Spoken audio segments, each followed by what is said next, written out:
chapitre 21, on l'a déjà vu. On va juste lire un verset. Et le verset que j'aimerais lire, c'est le 17e verset. Chapitre 21 de l'Évangile de Jean, verset 17. Il lui dit pour la troisième fois, « Simon, fils de Jonas, m'aimes-tu? » Pierre fut attristé de ce qu'il lui avait dit pour la troisième fois. « M'aimes-tu? » Prie. Dieu, je prie que ta parole ce matin puisse nous aider à comprendre la grandeur d'abord de ton amour, de ta fidélité, comme nous venons de chanter. Je prie, Seigneur, que nous saisissions que tu es un Dieu qui est toujours présent avec nous, toujours agissant, voulant notre bien. Et nous venons à toi parce que nous avons tellement besoin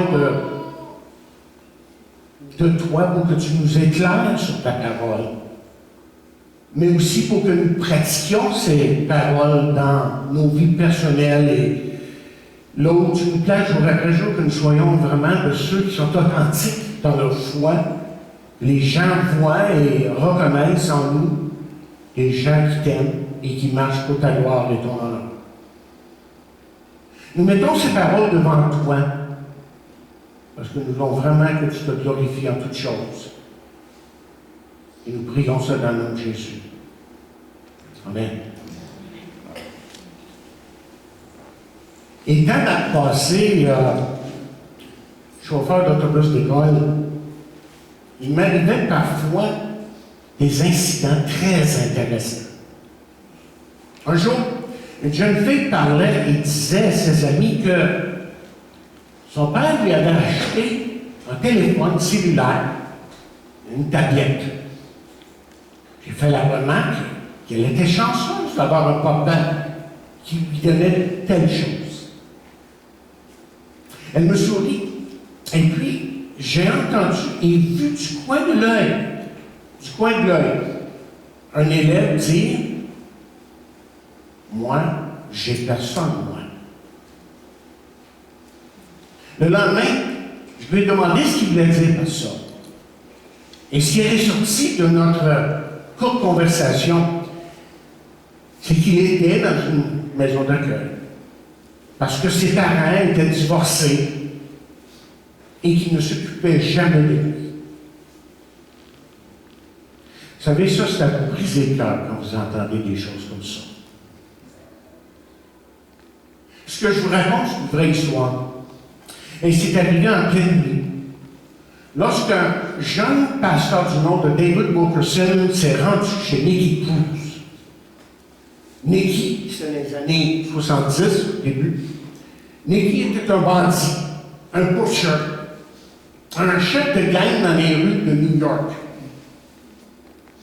Et Nicky haïssait à mort ce jeune prédicateur qui parlait de l'amour de Jésus aux gangs du Bronx. David Wilkerson a frappé à sa porte cette nuit-là. Et Nicky Cruz ne pouvait croire ses yeux devant David Wilkerson avec sa Bible en main, un peu comme celle-ci. Et lui dire, Nicky, Jésus t'aime.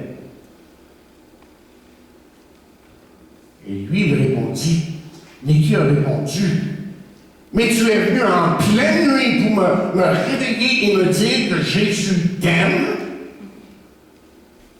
Ne sais-tu pas que j'ai le pouvoir de te couper en 1000 morceaux? C'est vraiment arrivé, ça, là.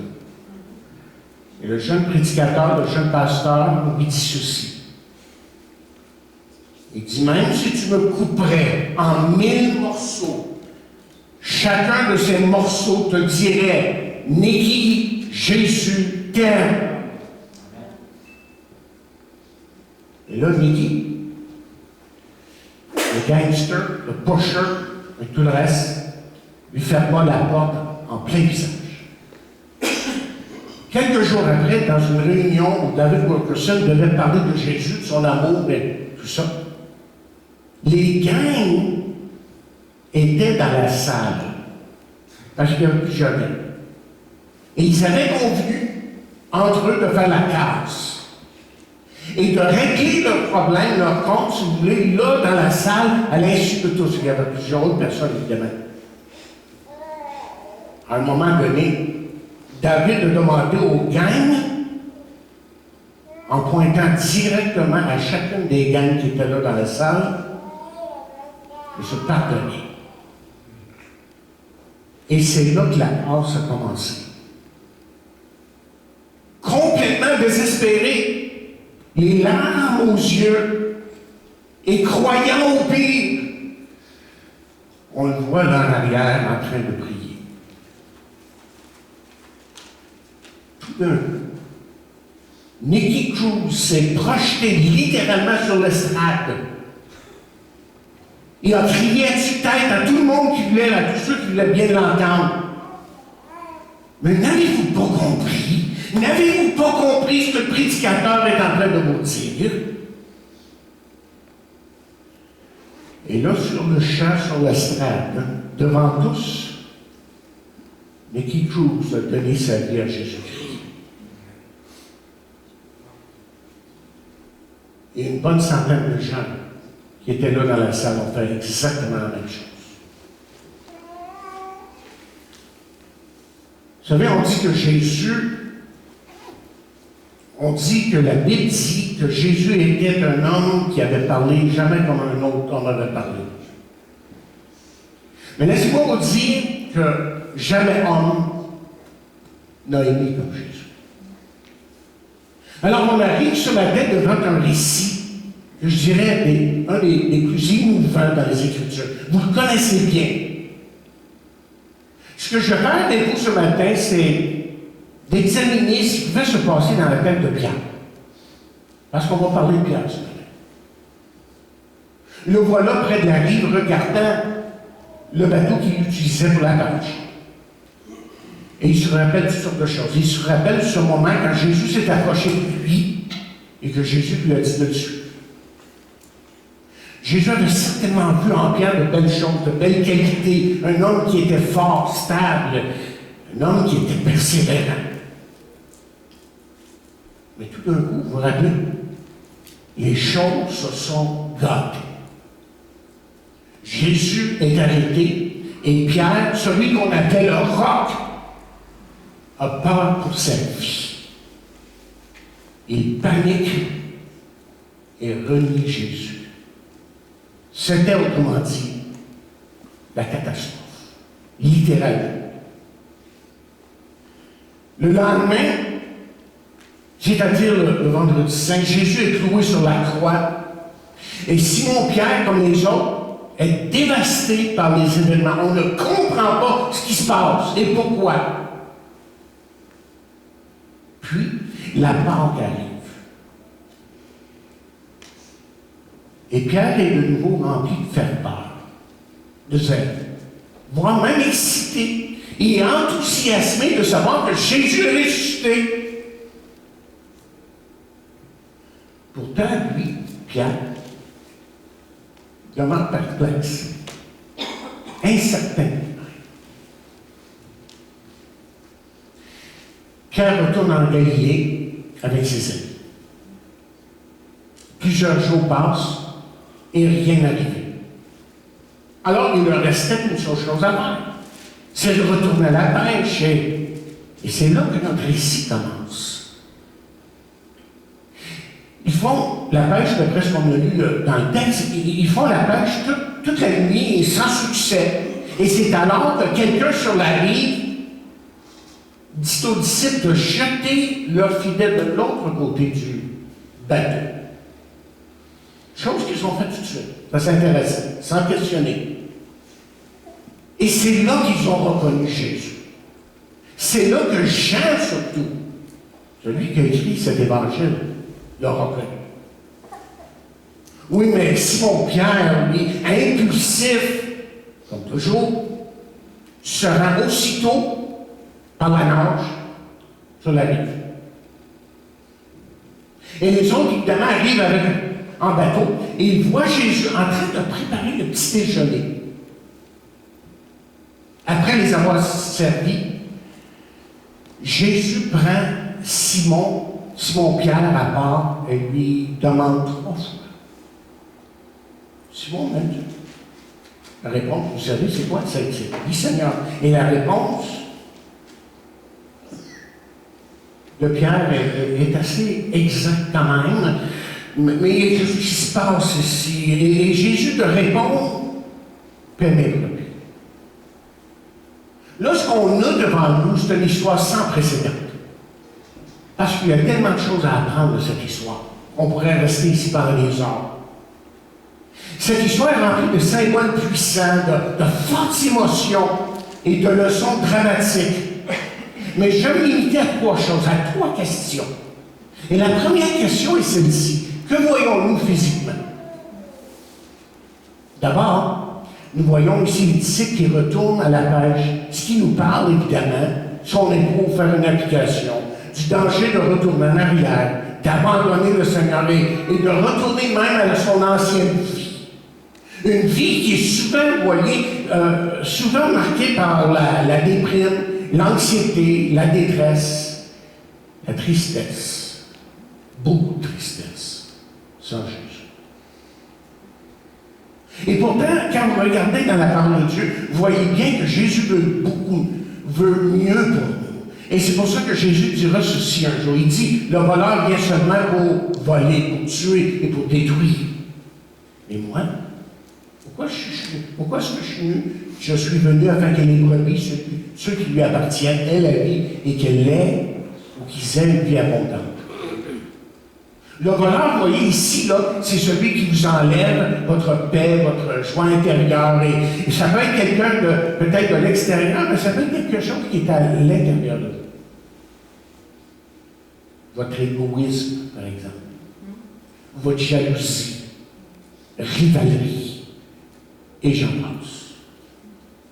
Jésus est venu nous offrir une vie tellement mieux que ça. Jésus est venu nous offrir une vie avec une direction et avec un sens dans notre existence. Vous savez, quand les choses deviennent difficiles, et ça nous arrive tous, les choses deviennent vraiment difficiles, que le découragement est d'attaque, et on se sent découragé, là, on ne sait plus où mettre sa tête. Et ça, c'est un danger, je répète, c'est un danger qui vient même le chrétien.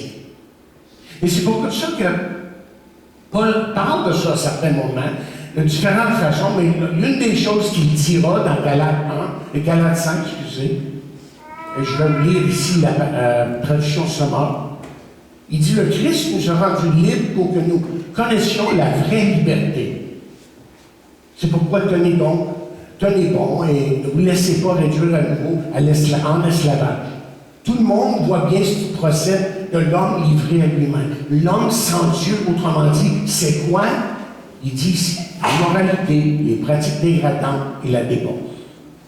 Mais le fruit de l'esprit, la vie avec Dieu, la vie en Christ, en Jésus-Christ, c'est l'amour, la joie, la paix, la patience, l'amabilité, la bonté, la fidélité. Et personne n'est contre ça. Hein?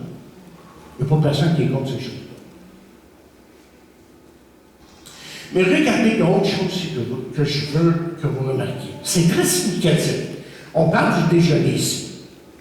Pourquoi pensez-vous que Jésus va, ou que Jean, c'est Jean qui a écrit cet évangile, va dans les détails, l'inspiration du Saint-Esprit, il nous donne certains détails, et là, il nous parle du déjeuner. Quoi? Bien, la raison principale, et rappelez-vous du contexte, il a été crucifié, il est ressuscité. La raison principale est pour démontrer la réalité de la résurrection. Parce que ce que Jean veut communiquer à tous ceux qui veulent bien l'entendre, c'est que la résurrection n'était pas une vision, ni un rêve, une hallucination, un arnaque, ou le fruit d'une imagination fertile. C'était pas un fantôme. Parce qu'il y en a qui, même dans ce temps-là, dans le temps que Jean écrivait ça, que Paul enseignait, il y en a qui disaient, vous voyez ça dans Colossiens, qui disaient, ben Jésus n'est pas vraiment venu dans un corps de chair, mais c'est une sorte de fantôme qui est. On appelait ça les gnostiques, les super spirituels, qui étaient complètement à côté de la terre. Mais ce que nous apprenons de la parole de Dieu, c'est que le Seigneur ressuscité a vaincu la mort, et le voilà en train de préparer le petit déjeuner pour ses amis. Et en plus, il mange avec eux. En plus, il mange avec eux. Voyez, ces détails ne sont pas là pour rien dans la parole de Dieu, dans la Bible. Mais ils sont, comme je viens de dire, sont vraiment là pour nous illustrer que celui qui est mort sur une croix, qui a été placé dans un tombeau, est vraiment ressuscité. Et il vit aujourd'hui. Et il vit pour vous, pour moi. Je ne sais pas si vous le savez, mais les faits historiques, vous savez, quand on parle d'un fait historique, on va dire que la Deuxième Guerre mondiale a eu lieu entre 14 et 18. 1914, OK? On sait ça, hein? C'est écrit. Alors, ça, c'est un fait historique, la Première Guerre, la Deuxième Guerre. Mais les faits historiques concernant la résurrection de Jésus-Christ est sans équivoque. Mais il y a des centaines de personnes qui en ont parlé et jamais est-ce qu'on a pu vraiment les contredire. Il y a plus de témoignages et d'écrits confirmant la véracité de la résurrection de Jésus que n'importe quel autre fait historique. Et la résurrection est le pivot du christianisme. Enlever la résurrection, il n'y a plus rien. Jésus est demeuré dans le tombeau. Point de ligne. Et à part de ça, quand vous y pensez, quand vous traversez là, dans les Actes des Apôtres, tout de suite après l'évangile de Jean, à part de ça, Jean et tous les apôtres, à part de Jean, excusez, mais tous les autres apôtres sont morts martyrisés. Vous savez, ça veut dire ça? Ça veut dire qu'ils sont morts pour leur foi. Et on ne meurt pas pour un mensonge. Mais ces gens-là avaient vraiment vu et connu Jésus. Ils l'ont vu face à face après sa mort. Vous voulez une preuve? Allons dans 1er Jean. 1er Jean, vous avez votre Bible. Dans 1er Jean, 1er chapitre, je vais vous lire ce que Jean, lui, quelques années après, va écrire. Et remarquez ce qu'il dit dans 1er Jean, 1er chapitre. Tout est là. Merveilleux. Il dit, ce qui était dès le commencement, ce que nous avons entendu, qui a entendu? Les apôtres, les disciples, on a entendu. Okay? Et ce que nous avons vu, quoi?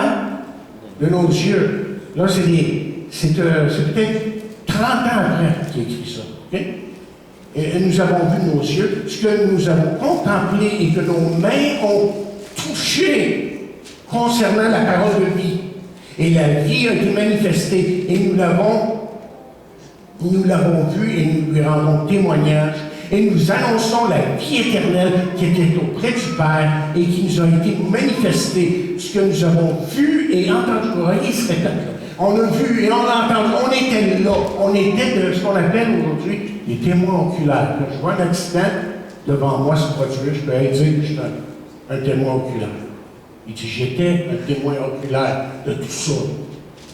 Il continue à vous, et ce que nous avons vu, entendu, nous l'annonçons à vous aussi, afin que vous aussi, vous soyez en communion avec nous. Notre communion est avec le Père, avec son Fils Jésus-Christ. Et nous écrivons ces choses afin que votre joie soit parfaite.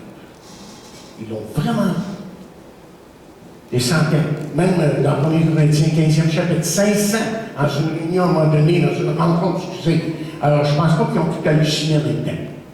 Mais ils ont vraiment vu Jésus et ils savaient que le Jésus qui était mort sur une croix était maintenant le Jésus ressuscité. Et ça nous amène à notre deuxième question. Que ressentons-nous émotionnellement en passant, en disant ça? Les jeunes, faites bien attention à ce que je viens de dire là, sur la résurrection. On va questionner à l'école. On va mettre en question votre foi. Ce que je viens de vous dire, c'est très important. Très important. Donc, faites attention à ce que je suis en train de dire, parce que la résurrection, c'est pas une fantaisie, là. C'est vraiment la réalité qui est arrivée un jour, et on peut témoigner, que des centaines ont témoigné. Jésus était là. Alors, que ressentons-nous émotionnellement? Comme je l'ai dit au début, ce récit est rempli d'émotions. On peut parler de crainte, de culpabilité, de doute, de désarroi. Et Simon Pierre, lui, il ressent toutes ces émotions malgré lui. Et assurément que Pierre, là, lorsque tout est en train de se dérouler, là, il y a plusieurs questions dans son esprit. Comment faire face à mon maître? Imaginez ce qui devait se passer dans l'esprit de Pierre. Voyez, ce qui n'était pas arrivé encore jusqu'ici, c'est ce tête à tête. Jésus devait avoir avec Pierre celui qui l'avait renié. Vous vous souvenez ce que Pierre a dit? Il dit, quand tous seraient scandalisés, là, Jésus parlait de sa mort, là, ils ont commencé à comprendre que tu vas mourir, on va te placer sur une croix. Il dit, quand on voudra faire ça, attends une minute, moi, je vais être là pour te protéger. Quand tous seraient scandalisés, je ne peux pas scandaliser. Eh bien, Pierre, en ce moment, fait face à plusieurs questions importantes dans sa vie. Là, il y a toutes sortes de choses qui sont là, puis il essaie de répondre, il essaie de figurer. Que fera-t-il? Servira-t-il son maître? Ou sera-t-il obligé de l'oublier? Sera-t-il, lui, parce que Jésus l'avait désigné comme ça, le porte-parole de l'Évangile, ou rien à cet égard? Moi, il me semble que j'essaie de rentrer un peu là, dans le texte. Tu sais, on ressent un petit peu là, ce qui est là. Qu'il y avait une lourdeur en lui. Il était lourd à l'intérieur. Il était, comme on dit en québécois, il était poigné. Il était poigné. Puis, il aurait voulu s'en débarrasser. Et, après tout, il l'avait renié 3 fois, là, pas juste une fois ou deux. Hein? Et à certains moments, l'incertitude le gagne. Et ce que je pense qui passait à travers, ce qui passait dans sa tête, c'est que peut-être qu'il ferait la même affaire s'il serait devant la même situation. Et là, il va encore plus loin dans ses pensées. Voudra-t-il, en parlant de Jésus, me pardonner? Voudra-t-il à nouveau me faire confiance? J'ai parlé, je me suis vanté d'être celui qui était le plus fort et je vais laisser tomber. Et tous ces doutes, incertitudes font en sorte que Pierre, vous savez ce qu'il fait? Il regarde à son bateau. Il regarde à son bateau. Parce que ça représente pour lui une sécurité, une job, il peut nourrir sa famille. Oui, moi je pense que ça faisait partie des pensées de Pierre ce jour-là. Et c'est pour ça que je pense, si on cherche un petit peu, que lorsqu'il s'est jeté à l'eau, si vite, parce que c'était le premier à filer vers Jésus, hein, si promptement, lorsqu'il a reconnu que c'était Jésus, c'était peut-être sa façon de dire à Jésus qu'il regrettait, mais qu'il regrettait ce qu'il avait fait. Mes chers amis, moi, je veux vous dire que Jésus savait exactement ce qui se passait dans le cœur de Pierre. Comme il savait ce qui se passait dans le cœur de Thomas, lui qui a touché ses mains. Et ici, à un certain moment, Jésus tend la main vers Simon-Pierre, lui qui intérieurement est démoli. Et il n'est pas trop certain de quoi que ce soit là. Il ne sait pas où il s'en va. Et voyez Jésus qui agit avec douceur, quand il prend à part, il prend tout à fait à part, et lui demande, Simon-Pierre, aimes-tu? La réponse est oui, Seigneur. Et la réponse de Simon-Pierre est là au moins 3 fois, et Jésus répond, paie mes brebis. Et remarquez ceci quand même, c'est intéressant. Et parce qu'il lui demande la même chose 3 fois, mais 3 fois il l'avait renié. Je n'ai pas encore figuré ce que ça voulait dire. Mais je figure qu'il y avait peut-être une raison.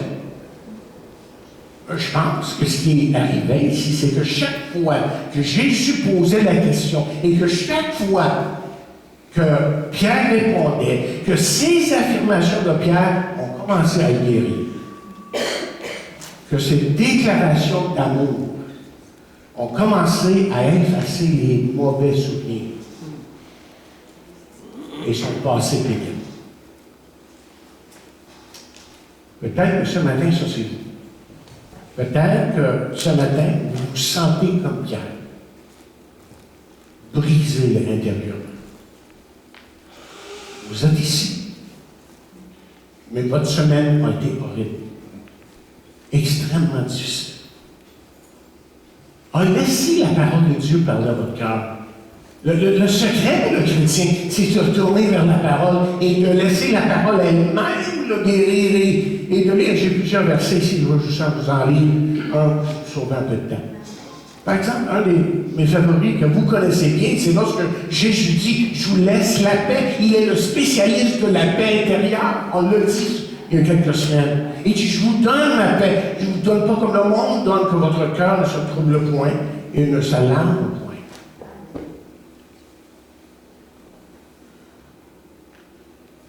Dit à Simon-Pierre, Pierre, m'aimes-tu? Ensuite, il dit paix maintenant. Et la réponse de Jésus est extrêmement importante ici. Extrêmement importante parce que quand Pierre l'a entendu, là, c'est comme si Jésus lui disait Pierre, moi je crois en toi. Il est encore mon roc parce que dans Matthieu, Jésus lui avait dit qu'il était le roc. Il est en train de dire à Pierre, Pierre, mets derrière toi tes doutes, tes faillites personnelles. Parce que moi, je te pardonne. Tout est effacé. Tu peux recommencer. Tu peux recommencer et je n'ai pas l'intention de revenir sur ton passé. Vous savez quoi? Moi, je pense que les réponses que Pierre a données à chaque fois illustrent la vraie repentance. Si vous allez dans 2 Corinthiens, 7e chapitre, verset 10, 2 Corinthiens, vous avez là un texte qui est extrêmement important à comprendre. Juste un verset, mais dans 2 Corinthiens 7, verset 10, j'espère que j'ai le bon texte. Oui, c'est ça. Il dit, en effet, la tristesse selon Dieu produit une repentance à salut dont on ne se repent jamais, tandis que la tristesse du monde produit la mort. Dans la conversion, il y a toujours la repentance. Et la vraie repentance, lorsqu'on vient à Jésus et qu'on se repent, mais la vraie repentance, c'est un changement de cap. C'est un changement de direction et c'est aussi un changement de façon d'agir. C'est tout ça ensemble. Il y a un changement qui produit en nous, c'est surnaturel et la Bible appelle ça la nouvelle naissance. Si vous êtes un Simon-Pierre ce matin, et moi je ne sais pas quelle sorte de semaine vous avez eu, mais laissez le Seigneur ressusciter vous parler parce qu'il connaît bien l'avance. Il connaît vos manquements, et vos craintes, et vos doutes. Et son désir, son seul désir pour vous, c'est de vous guérir, c'est de vous pardonner, c'est de vous restaurer, de vous renouveler. Donc physiquement, nous voyons la réalité de la résurrection, mais émotionnellement, ce qu'on voit ici, on voit la beauté de la grâce de Dieu et de l'amour de Dieu. La grâce, ça veut dire, le mot grâce veut dire don immérité. Il dit, hey, je sais que tu le mérites, mais je te le donne parce que je t'aime. Je suis mort sur la croix pour toi. Alors, 3e question, mais là, on va avancer puis terminer en quelques instants. Qu'apprenons-nous spirituellement? D'abord, je dirais qu'on apprend quelque chose concernant la vie chrétienne. Et l'une des choses que ce récit nous dit, c'est qu'il y a une telle chose que le pardon, on en a parlé, mais on y revient. Parce qu'imaginez-nous, essayez de vous imaginer ici pour un instant, c'est cette conversation entre Pierre et Thomas. J'imagine qu'à un moment donné, ils ont eu toute une conversation. Et je pense que c'est allé à peu près comme ceci. Thomas, toi et moi, là, sommes lents à croire. Ah, c'est vrai, Pierre, je dois l'admettre. Tu sais, je comprends tes doutes et ton désir d'avoir des preuves concrètes, Thomas. Mais Thomas, comme toi, j'en ai finalement assez dit. Je n'ai pas, comme toi, touché ces marques. Mais il a touché les miennes. Il a touché les miennes. Et les miennes sont en train de guérir. Et c'est pour ça qu'avec toi, je peux dire et je peux crier comme tu l'as fait un jour. Mon Seigneur et mon Dieu!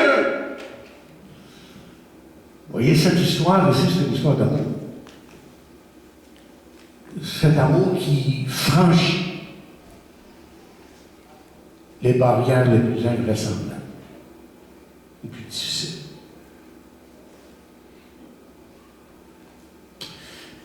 Quand Jésus vient dans la vie d'un homme, d'une femme, il lui donne une nouvelle vie. C'est pour ça que certaines traductions disent ceci, de 2 Corinthiens 5, 17, ainsi celui qui est uni au Christ, ou en Christ, dans d'autres traductions, il est une nouvelle créature, ça veut dire une nouvelle personne, totalement, de bord en bord.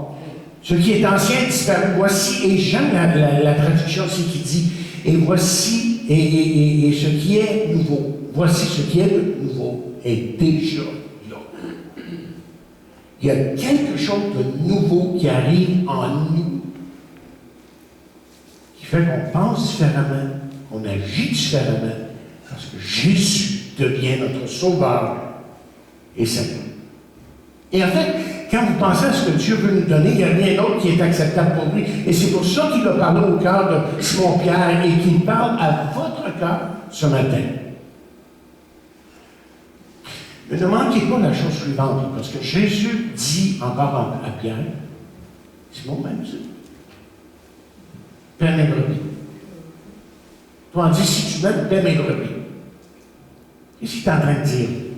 Il est en train de dire, et ça nous s'adresse à tous ceux qui veulent vraiment vivre la vie chrétienne dans sa totalité. Là. Ça nous dit que la meilleure façon d'aimer Jésus-Christ, c'est d'aimer ses brebis, ses enfants. Ses enfants.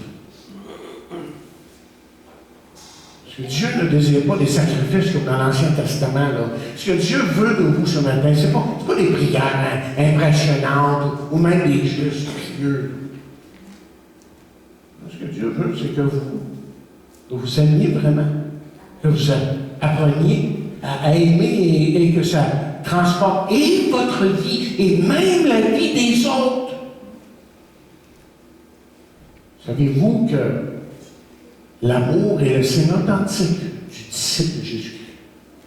Si vous voulez tout résumer pour savoir si quelqu'un est vraiment authentique dans sa foi, ça se résume par un mot, l'amour agapé, l'amour de Dieu, l'amour divin. Et c'est pour ça que Jésus va dire à ceux-ci tous connaîtront que vous êtes mes disciples si vous avez de l'amour les uns pour les autres.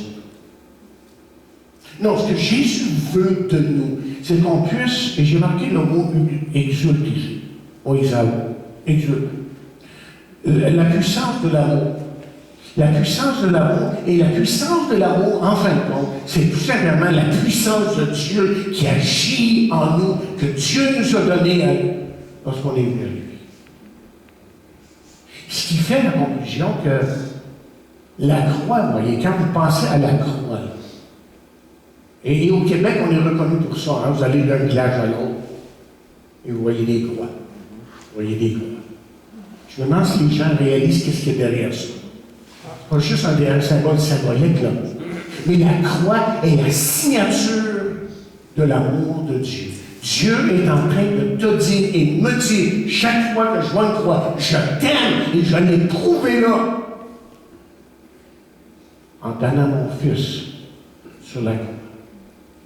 Et c'est pour ça qu'on lit, mais Dieu prouve ou manifeste son amour envers nous, en ce que lorsque nous étions encore des pécheurs, Christ est mort pour nous. Une autre traduction dit, mais le Christ est mort pour nous alors que nous vivions encore en conflit avec lui. En conflit. Vous voyez, si on est troublé intérieurement, d'abord c'est parce qu'on est en conflit avec Dieu. Quand on se tourne vers lui, il nous donne sa paix. Là, il y a quelque chose de surnaturel qui se produit en nous, et tout d'un coup, on se sent débarrassé de cette lourdeur, de ces choses qu'on traînait toute notre vie. Mais avec Jésus, comme Jésus a dit lui-même, si le Fils vous affranchit, vous serez réellement libre. Pas libre de faire n'importe quoi, mais libre de vous approcher de Dieu. L'aimer, pour recevoir tout de lui. Dans la version de Darby, vous l'avez vu dans votre messager au début, au verset 23 de Jude, juste avant l'Apocalypse, il y a une petite lettre très importante.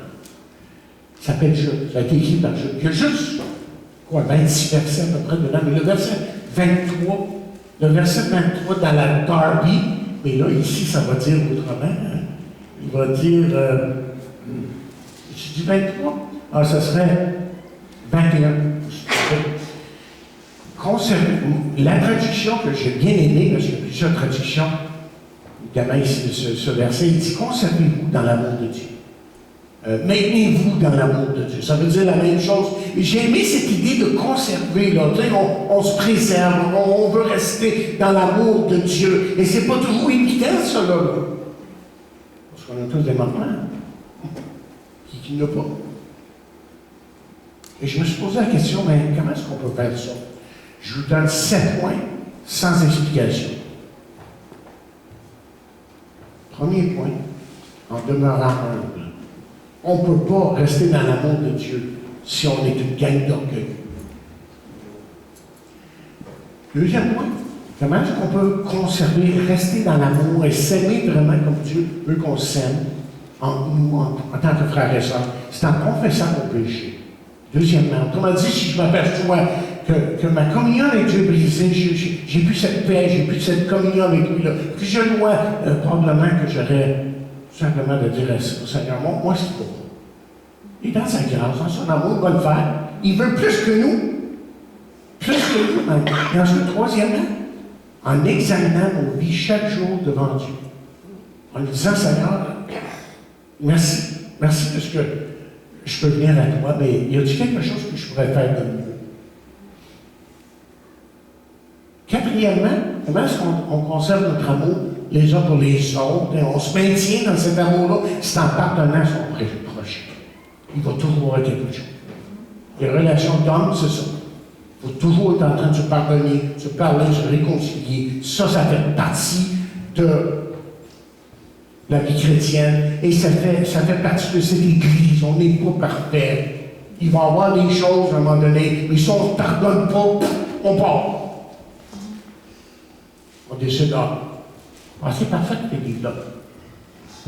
Trouvez-moi en une, le jour que je mets les pieds dedans, et puis parfait. OK. Cinquièmement, restant dans la parole. On se nourrit de la parole, on se baigne dans la parole, on croit à la parole de Dieu, on sait que Dieu parle, et en restant dans la parole, et là je peux vraiment grandir dans mon amour parce que la parole, elle parle, puis des fois ça parle fort, entre les deux yeux. Je dis, je n'ai pas vu venir celle-là, il parle. Et ensuite, sixièmement, en priant pour et avec ses frères et sœurs. C'est important ça de prier les uns pour les autres. La Bible le dit si souvent. On doit prier les uns pour les autres. Et quand je prie pour l'autre, vous savez ce qui arrive? Je m'oublie. Je peux chanter sur moi-même. Mais quand c'est mis dans sa bonheur, ben là, c'est ça. On oublie les autres. Mais là, on remire. Ouais, mais pourquoi tu m'as fait ça? Mais quand on pardonne, et qu'on prie là, justement pour nos frères et sœurs, c'est tellement plus facile. Et enfin, septièmement, je termine là. En comptant sur la plénitude de sa puissance. Vous ne pouvez pas vivre la vie chrétienne par la chair. Apprenez-le. Ça veut dire que ce n'est pas vous, là, mais c'est Christ qui vit dans vous. qui agit en vous. Et Seigneur, puisses-tu continuer à agir dans ma vie? Et je compte sur toi parce que je sais que de moi-même, je suis incapable de le faire. On parle d'amour, tellement important que nous soyons remplis de cet amour, les uns pour les autres, et que nous le manifestions. Que Dieu bénisse sa parole à chacun de nos cœurs.